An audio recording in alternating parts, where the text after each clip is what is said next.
I'm very pleased to be here for this session, which is going to be on an ethical review of global environmental status.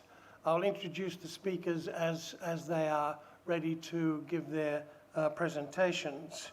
I'm very delighted to welcome our keynote speaker, Dr. Husna Ahmed. Dr. Ahmed is the CEO of Global One 2015, which is a faith-based international NGO focused on women. With a PhD in International Environmental Law from the School of Oriental and African Studies at London University, SOAS, Dr. Ahmed is the former Group CEO of Faith Regan Foundation, which is a multi-faith UK charity. She is currently a board member of Bond, Faith in Water and Palmer's Green Mosque, and she is a member of the UN Interagency Task Force on Religion and Development's Faith-Based Advisory Council. Dr. Ahmed sits on the steering committee of the World Bank's Moral Imperative Initiative. She's an author and thought leader who has presented many papers in internationally, focusing particularly on faith and the environment. She's the Secretary General of the World Muslim Leadership Forum and the coordinator for the Alliance of NGOs and CSOs for South-South Cooperation.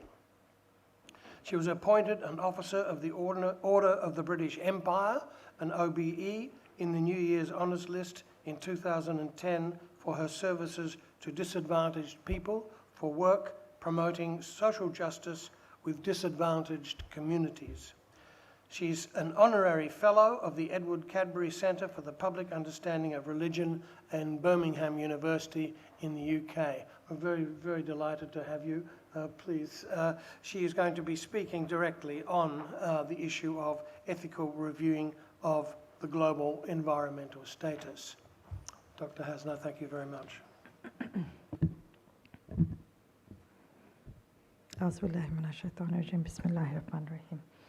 Dr. Ray, Dr. Fethi, ladies and gentlemen, brothers and sisters, Assalamu alaikum wa rahmatullah.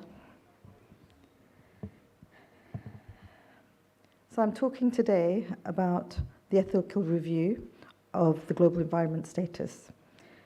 And I'm going to give you my speech in accordance with my understanding of this title. In my ethical review of the global environment status, I will be discussing the theological Islamic perspective on climate change and environment, then touching upon what has been done recently in terms of tackling environmental degradation and climate change from the Muslim and faith communities. Also, the linkages to ethics and environment in achieving the United Nations Sustainable Development Goals by 2030. These were introduced in 2015 and are 17 goals focused on ending global poverty and on economics, environment, and sustainability. I'll also give you some examples from my own organization, Global One. Then I'll conclude with some recommendations moving forward for the Muslim communities worldwide.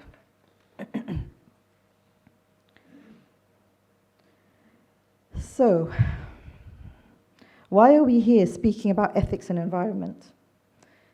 Can you all hear my voice? I've got a bit of a cold, so... In the recent past, environment was simply in the domain of the scientists.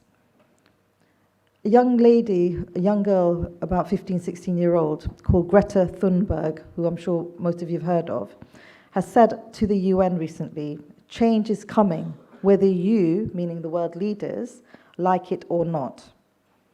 And green economic revival is popular today, according to David Powell of the New Economics Foundation.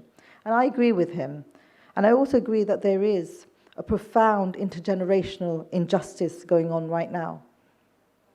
I've just come from Buenos Aires, where there was a UN high-level meeting on South-South cooperation.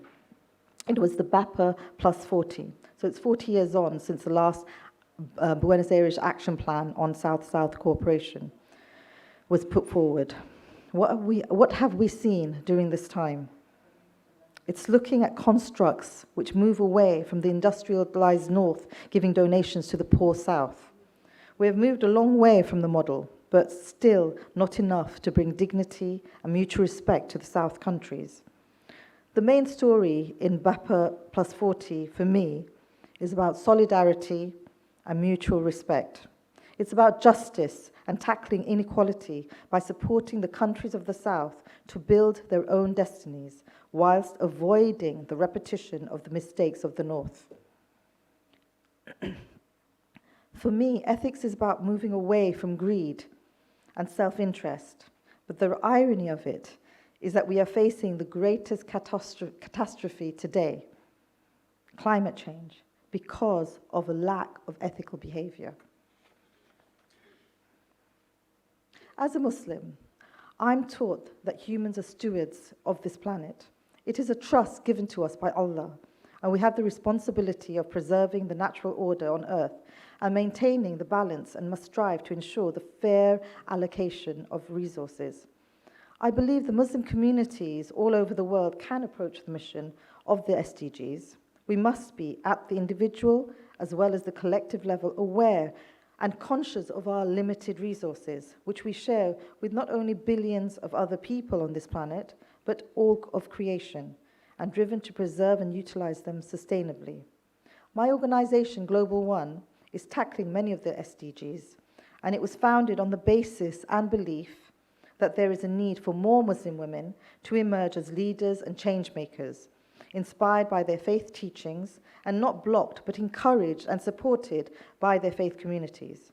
It holds the ambition equally for women everywhere, and thus integrates the participation, equal opportunities, and leadership of women in all of its projects. Environmental degradation and climate change have been identified as the greatest challenges of all time, as well as increasingly becoming one of the world's greatest injustices. According to Islamic belief, humans are the caretakers and stewards of God's earth and creation. In the Quran, he tells us, "I'm going to place in the earth a Khalifa," Quran 2:30. The Holy Quran reminds us of the beauty of our precious planet, who has created the seven heavens one above another. You can see no fault in the creations of the most beneficent. Then look again, can you see any rifts? Then look again, and yet again, your sight will return to you in a state of humiliation and worn out. 67:3-4. Surah Ahzab states, "Why did we did indeed offer the trust to the heavens and the earth and the mountains, but they refused to undertake it, being afraid thereof. But man undertook it. He was indeed unjust and foolish." Quran 33:72. This trust includes the responsibility for and custody of the environment. In Islam, Muslims believe that man has been given a responsibility by Allah on this earth, and that man will be accountable to Allah for his actions and the trust placed in him. The Quran itself mentions the environment over 700 times. The Blessed Prophet Muhammad ﷺ did not like excess in anything. He liked balance, mizan. He would want us to plant trees. He would want us to grow tayyib food, which was free from pesticides and chemicals. Feed ourselves with only what our bodies needed. Look out for our neighbors' needs.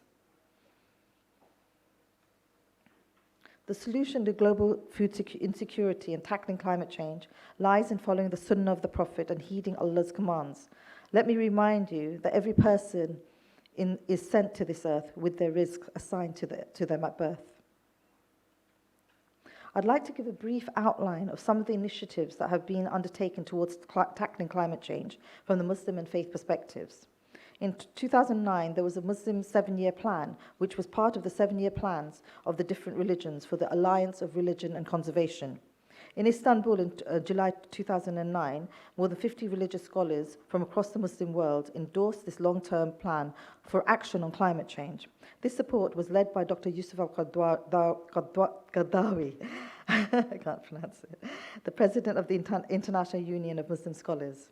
It was also supported, among others, by the Mufti of Egypt, Dr. Ali Juma, the Mufti of Palestine, Dr. Ikram Sabri, Dr. Salman Alouda, a prominent Saudi Arabian scholar, and Saeed Ali Muhammad Hussein Fadlallah, the Lebanese Shia scholar, as well as by the Islamic Educational Scientific and Cultural Organization, Al-Fatih University in Turkey, and representatives of ministries of environment and Awqaf of the Islamic countries, from Kuwait, Bahrain, Morocco, Indonesia, Senegal, and Turkey.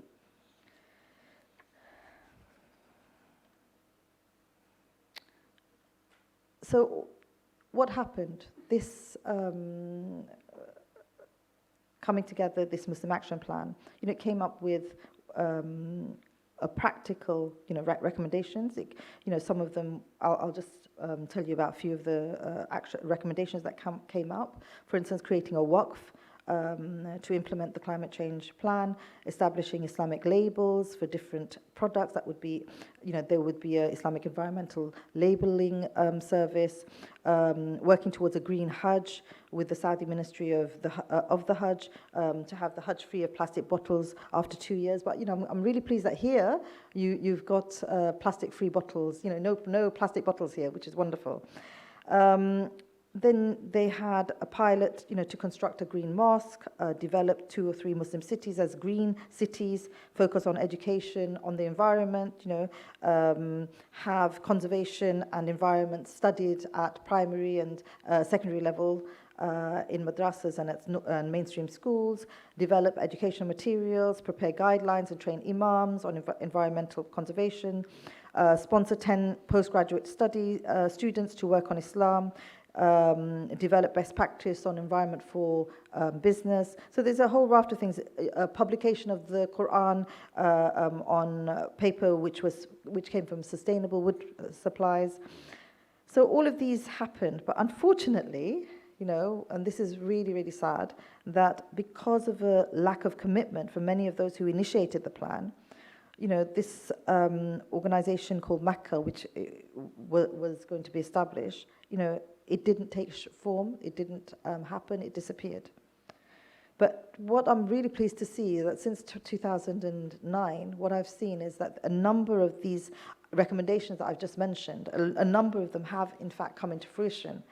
And I know, for instance, the first European sustainable environmental mosque, masjid in Cambridge, under the leadership of our dear brother Abdul Hakim Murad, has opened recently. Now, we cannot ignore the fact that the major faith traditions also share our concerns for our precious earth. The faith traditions, rich in their diversity and wisdom, have the goals of the UN SDGs in tackling climate change as part of their DNA already. In fact, even before, the UN's only been around 70 years, but the faith communities have been around, thousands and thousands of years. So,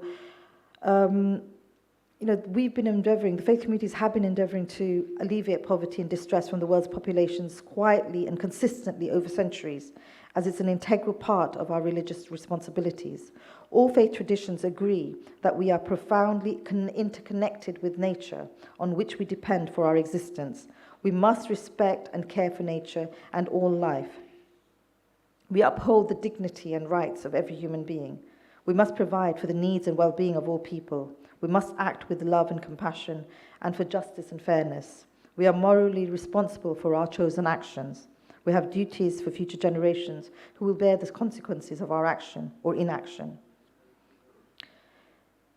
Now, in 2015, the Islamic Declaration on Climate Change was adopted at an International Islamic Climate Change Symposium. And I don't know if anyone here was present there, but Islamic leaders came together there, and they called on the world's Muslims to play an active role in combating climate change. And then you have Laudato Si from the papal encyclica. And the next major commitment by the faith communities was prior to the launch of the SDGs in 2015. It was the Bristol Commitments. These were offers presented to the UN Conference on Faith in the Future, which took place a couple of months before the SDGs were launched, and it took place in the UK under the auspices of the UNDP and the Alliance of Religions and Conservation. The 10-year plans within the Bristol Commitments from the major faith traditions also touch upon health, water, sanitation and hygiene, education, gender equality, eradication of poverty and conservation. All of the major faiths emphasize the importance of charity and working collectively for the common good. They teach us our humanity. They teach us to care for each other, nurture our young, protect our vulnerable. You've just seen last week the terrible incident that happened in New Zealand. So with so much hatred and strife in the world today, it's more imperative than ever that we can showcase positive models of working where the faith communities are working to combat food and water insecurity and tackle climate change and build peace. Faith is a powerful global tool that can be used to inspire, mobilize, and gain commitment from communities to act together to alleviate extreme poverty and achieve the Sustainable Development Goals. However, in order to promote peaceful and inclusive societies and create an environment of cohesion, it is important that all faith communities and their contribution towards human civilization is recognized, appreciated, and celebrated.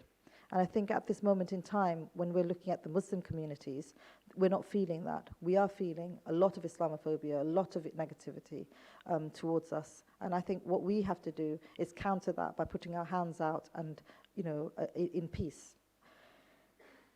At the end of 2018, in the USA, Congresswoman Alexandria Ocasio-Cortez has presented a Green New Deal, which would implement sweeping reforms in the US, including dramatically reducing US carbon emissions and investing in the US infrastructure and creating millions of new jobs. The new Green Deal is to save the world from the threat of climate change. It is a comprehensive agenda of economic, social, and racial justice in the US, according to the Congresswoman. The deal is a framework for action to dramatically restructure the economy of the US. There is, of course, a cost. Over the next decade, it will cost the taxpayer $93 trillion. Now, one of the appeals of the US Green New Deal is that it puts poverty reduction and decent work at the heart of the agenda. I think this morning, the panel that spoke this morning, a lot of people were talking about equality in terms of, and the huge gap between rich and poor. And I think that's something that's apparent to many.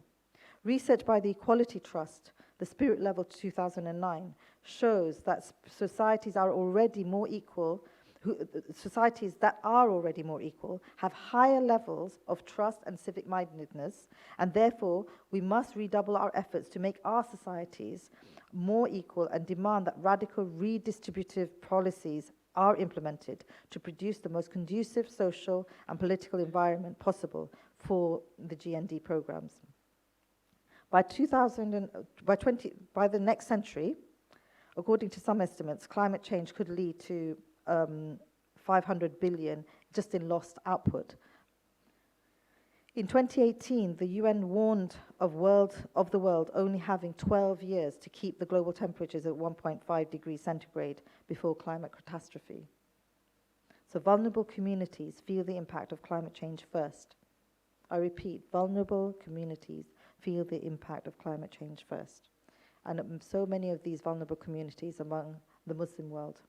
And if we look again at the new Green Deal, what does it state? It states that climate change, pollution, and environmental destruction have exacerbated systemic racial, regional, social, environmental, and economic injustices.